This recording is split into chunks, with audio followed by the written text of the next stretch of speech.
সম্মানিত ভাই সকল, আমি প্রথমেই বলছিলাম যে আজকে 16টি বছর পরে এই উন্মুক্ত আকাশের নিচে আমরা কথা বলার সুযোগ পাচ্ছি। আলহামদুলিল্লাহ, আমরা 16টি বছরে কথা বলার সুযোগ পাইনি। 16টি বছরে আমরা আমাদের বাড়িতে ঘুমাতে পারি নাই, আমাদের পরিবারের খোঁজ খবর পর্যন্ত আমরা যথাযথভাবে নিতে পারি নাই। আমরা রাত হলেই বাঁশের ঝাড়ে, লিচুর বাগানে, খেতে খামারে আমাদের বসবাস ছিল। আমাদের ভাই ইসলামী আন্দোলনের শীর্ষ নেতা আলী হাসান মোহাম্মদ মুজাহিদ, আমাদের ভাই আব্দুল কাদের মোল্লা, আমাদের ভাই কামরুজ্জামান, এছাড়াও যিনি দুঃখী মানুষের মুখে হাসি ফোটানোর জন্য চেষ্টা করতেন, আমাদের সে ভাই মীর কাশেম আলীকেও জুডিশিয়াল কিলিং এর মাধ্যমে এইসব ভাইদেরকে হত্যা করা হয়েছে। আমরা আজকের দিনে তাদের রুহের মাগফিরাত কামনা করছি। আল্লাহ এইসব যারা জীবন দিয়েছে তাদেরকেও যেন শাহাদাতের মর্যাদা দান করেন। সম্মানিত ভাই সকল, আপনারা জানেন 2014 সালে এখানে কিছু সন্ত্রাসীরা আমাদের ভাইদের মিছিলের উপরে আঘাত করে আমাদের একজন ডে লেবার মুন্নাসকে তারা হত্যা করেছে এই দাসুরিয়াতেই। আমরা আজকে অন্তর্বর্তীকালীন সরকারের কাছে বলতে চাই, যারা মুন্নাসকে হত্যা করেছে এই দাসুরিয়াতে তাদের বিচার করতে হবে, তাদেরকে আইনের আওতায় আনতে হবে, তাদের শাস্তির ব্যবস্থা করতে হবে। ওয়াজ মাহফিল করতে দেই নাই, তাফসীর মাহফিল করতে দেয় নাই। অতএব হাসিনা এবং হাসিনার দোসররা যারা আছে তারা ইসলামকে পছন্দ করে না। তারা দাড়িওয়ালা টুপিওয়ালা দেখলেই তাদের গাত্রদাহ হয়। আমরা পরিষ্কার বলতে চাচ্ছি, বাংলাদেশের জনগণ ইসলাম প্রিয় তৌহিদি জনতা। অতএব আওয়ামী লীগ বিদায় নিয়েছে, আর এই মাটিতে তাদের উত্থান হবে না ইনশাআল্লাহ। তাদের পতনের 4 দিন পূর্বে জামাত ইসলামীকে নিষিদ্ধ ঘোষণা করা হলো, খেয়াল আছে না আপনাদের? 1 আগস্টে 4 দিন পরে, 5 দিন পরেই দেশের জনগণ তাদেরকে নিষিদ্ধ করে দিয়েছে। এত অহংকার, এত বছর ক্ষমতায় থাকার পরে মাথা আর কিছুই ঠাউর করতে পারছিল না। বৈষম্য বিরোধী আন্দোলনে ছাত্ররা নেমে তার সঙ্গে আলোচনার কথা বললেন, বলে কোনো আলোচনা হবে না, কোর্টের মাধ্যমে ফয়সালা হবে। তার কয়েকদিন পরে আবার বললেন মুক্তিযোদ্ধাদের নাতি পুতারা কোঠা পাবে না, রাজাকারের নাতি পুতারা কোঠা পাবে। তুমি আমি কে? ওই রাতে বলেছে, কে বলেছে? ওই রাতেই ঢাকা বিশ্ববিদ্যালয়ের হাজারো ছাত্র ছাত্রী জনতা রাজপথে রাত 4টায় নেমে এসেছে এবং তারা স্লোগান দিল, আমি কে তুমি কে? কে বলেছে? কে বলেছে? কেউ কেউ বলেন, শুনলাম যে গোপালগঞ্জের কিছু ভাইরা বলছে যে আমাদের নেত্রীকে আমরা ফিরিয়ে আনবো। আমরাও বলছি ফিরিয়ে আমরা আনবো।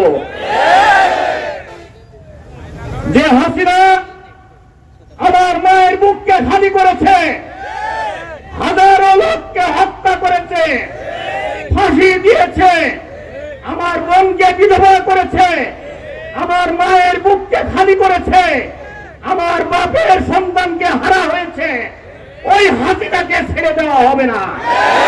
ওই হাসিনাকে ফিরিয়ে এনে অন্তর্বর্তীকালীন সরকারের কাছে আমাদের আহ্বান, তাকে ফিরিয়ে আনা হোক এবং সে যত হত্যা করেছে, এই গণহত্যা করেছে, তাকে নিয়ে এসে উপযুক্ত শাস্তির ব্যবস্থা করা হোক।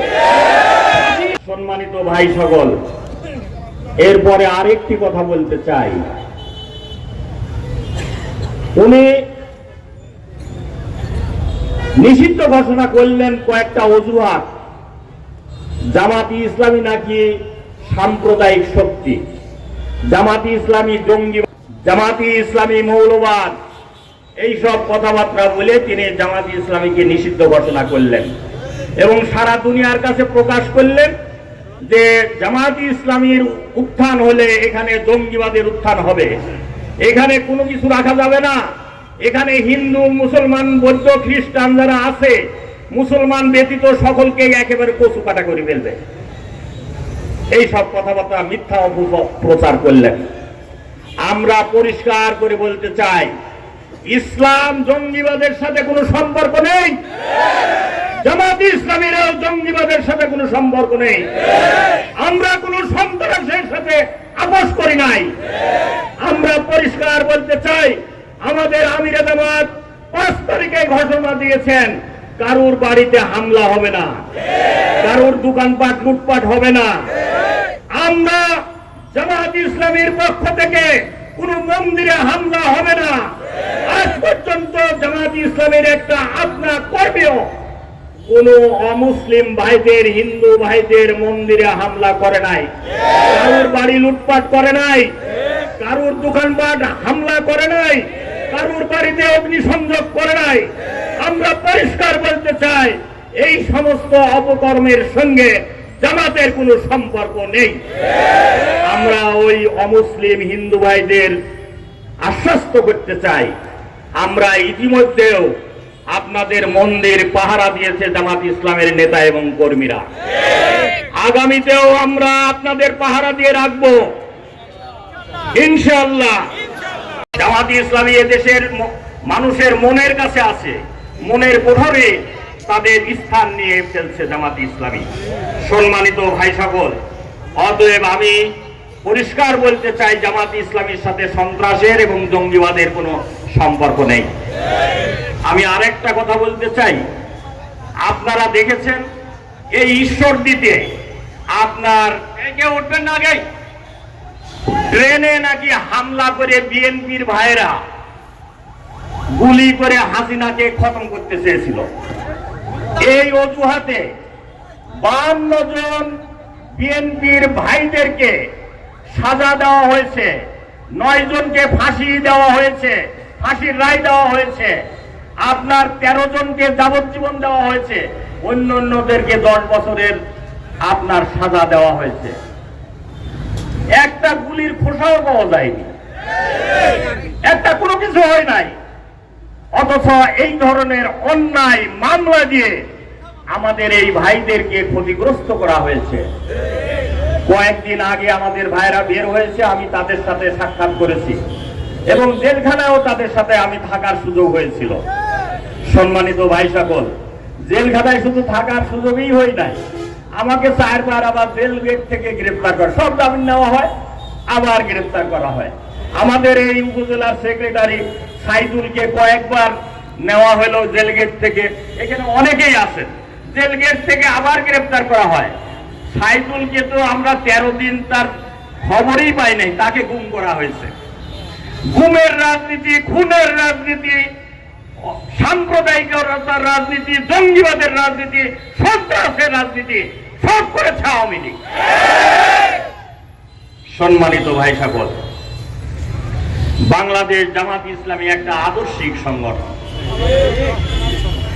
জামাত কর্মী মানে সমাজ কর্মী। আমরা সমাজের উন্নয়ন করতে চাই, মানুষের আস্থাভাজন হতে চাই। আপনারা দেখেছেন এই যে গত 2 বছর আগে যে বন্যা হয়েছে, সেই বন্যাতে সিলেটে আমাদের আমিরে জামাত ডাক্তার শফিকুর রহমান সাহেব পানির মধ্যে নেমে দিনরাত পরিশ্রম করে আপনার কাজ করেছে, আপনারা দেখেছেন না? এবছরেও বন্যার সময় আমাদের ভাইয়েরা কাজ করছেন। আমাদের আমিরে জামাত ওই বন্যা পীড়িত মানুষের কাছে গিয়েছেন, সহযোগিতা করেছেন। আমরা আমাদের ঈশ্বরদীতে, আটঘরিয়াতে, পাবনা জেলাতে সাধ্যমতো আমরা মানুষের উপকার করার জন্য চেষ্টা করি। আপনারা দেখেছেন আমাদের 2 জন মন্ত্রী ছিল, আজ পর্যন্ত ওই সময় ওনারা চ্যালেঞ্জ দিয়েছিলেন, 1 টাকা যদি দুর্নীতি থাকে আমার মন্ত্রণালয়ে তাহলে আমি মন্ত্রিত্ব ছেড়ে দেব, জামাত ইসলামী করার আমার কোনো অধিকার থাকবে না। সংসদে এই ঘোষণা দেওয়ার পরে আজ পর্যন্ত আওয়ামী লীগ, বিএনপি, জাতীয় পার্টি যতই লোক থাকুক না কেন, আজ পর্যন্ত সেই মোকাবেলার সাহস কেউ পান নাই, ইনশাল্লাহ পাবেন না। জামাত ইসলামীর যারা সংসদীয় দলের সদস্য ছিলেন তাদের কোনো দুর্নীতির কালিমা নাই। অতএব জামাত ইসলামী পারবে একটা দুর্নীতি মুক্ত দেশ গঠন করতে। অতএব আসুন আমরা জামাত ইসলামীর হাতকে শক্তিশালী করি। সামনের দিনে জামাত ইসলামীকে যদি আমরা ক্ষমতায় আনি তাহলে এই দেশে শান্তিপূর্ণ ব্যবস্থা সৃষ্টি হবে, সুশাসন সৃষ্টি হবে। বিচারের নামে যে অবিচার, দেখেন আমাদের এই 752 জনকে অবিচার করা হলো। আপনার অবিচার করে 11 জন নেতাকে ফাঁসির কাস্টে ঝুলিয়ে হত্যা করা হয়েছে। এটা হচ্ছে অবিচার, অন্যায়, জুডিশিয়াল কিলিং। বিচারের নামে হত্যা করা হয়েছে। আমরা আমাদের আমিরে জামাত বলেছেন, যারা এই অবিচার করে আমাদের ভাইদের হত্যা করেছেন তাদের বিচারও আমরা করব। যেসব বিচারকরা এই কাজ করেছেন, হাসিনার অর্ডারে এই কাজ করেছেন, তাদেরও বিচার করা হবে ইনশাআল্লাহ। সম্মানিত ভাই সকল, আমরা বিচার ব্যবস্থাকে স্বাধীন বিচার ব্যবস্থা করতে চাই। আমরা দুর্নীতি মুক্ত দেশ গঠন করতে চাই। আমরা ভোট অধিকার ফিরিয়ে দিতে চাই। ভোট চোর হচ্ছে আওয়ামী লীগ। আওয়ামী লীগকে আর ভোট চুরি করতে দেওয়া হবে না। আমরা ভোট জনগণের মৌলিক অধিকার, এই অধিকার আমরাই প্রতিষ্ঠা করব ইনশাআল্লাহ। ভাত, কাপড়, চিকিৎসা, বাসস্থান মানুষের মৌলিক অধিকার। জামাত ইসলামী ক্ষমতায় গেলে গরিব মানুষ আর গরিব থাকবে না, ধনী আর বেশি ধনী হবে না। সকলে আমরা মিলেমিশে এই দেশকে গঠন করব। আমরা জাকাত ভিত্তিক অর্থ ব্যবস্থা চালু করব, যার মাধ্যমে আমার হারান্ন, আমার দুঃখী দরিদ্র মানুষের মুখে হাসি উঠাবে জামাত ইসলামী ইনশাআল্লাহ। সম্মানিত ভাই সকল, মানুষের মুক্তির এবং শান্তির একমাত্র পথ হচ্ছে আল ইসলাম। ইসলাম ছাড়া মানুষের মুক্তি এবং কল্যাণ আসবে না। আমরা ডান দেখেছি, বাম দেখেছি, আমরা উত্তর দেখেছি, দক্ষিণ দেখেছি, সকল দেখা আমাদের শেষ। এখন আসেন আমরা ইসলামের পথে হাঁটি, তাহলে মানুষের মুক্তি এবং কল্যাণ আসবে। অতএব আল্লাহ রাসূলকে আল্লাহ পাঠিয়েছেন, ওয়াল্লাযী আরসালা রাসূলাহু বিল হুদা ওয়া দীনিল হক লিইয়ুযহিরাহু আলাদ দীনি কুল্লিহি ওয়ালাউ কারিহাল মুশরিকুন। আল্লাহ তার নবীকে পাঠিয়েছেন দ্বীনে হক কায়েমের জন্য, আল্লাহর দ্বীনকে আল্লাহর জমিনে প্রতিষ্ঠা করার জন্য, বিজয়ী করার জন্য। আমরা সেই আয়াতের আঙ্গিকে আল্লাহর নবীকে আল্লাহ যে জন্য পাঠিয়েছেন, আমাদেরকে যে জন্য পাঠিয়েছেন, আমরা দ্বীনে হক, আল্লাহর দ্বীনকে আল্লাহর জমিনে প্রতিষ্ঠা করতে চাই, আল্লাহর দ্বীনকে বিজয়ী করতে চাই। আলিয়াউমা আকমালতু লাকুম দীনাকুম ওয়া আতমামতু আলাইকুম নি'মাতি ওয়া রাদিতু লাকুমুল ইসলাম দীনা। মানুষের মুক্তি এবং কল্যাণের নিয়ামত স্বরূপ আল্লাহ দ্বীন পাঠিয়েছেন, তা হচ্ছে আল ইসলাম। আসুন আমরা ইসলামের ছায়াতলে সকলে ঐক্যবদ্ধ হই এবং আল্লাহর দ্বীনকে প্রতিষ্ঠার মাধ্যমে দেশে সুশাসন, আল্লাহর দ্বীন এবং সত্যিকার অর্থে মানুষের মৌলিক অধিকার ফিরিয়ে দেওয়ার জন্য আমরা সচেষ্ট হই। আপনারা যারা আজকের এই আমাদের ডাকে সাড়া দিয়ে এখানে এসেছেন, জামাত ইসলামী বাংলাদেশ, জামাত ইসলামী পাবনা জেলা শাখার পক্ষ থেকে আপনাদের আন্তরিক মোবারকবাদ জানিয়ে, আমার ব্যক্তিগত পক্ষ থেকেও আপনাদেরকে ধন্যবাদ জানিয়ে আমার কথা শেষ করছি। ওয়ামা আলাইনা ইল্লাল বালাগ। আসসালামু আলাইকুম ওয়া রাহমাতুল্লাহ। আলহামদুলিল্লাহ।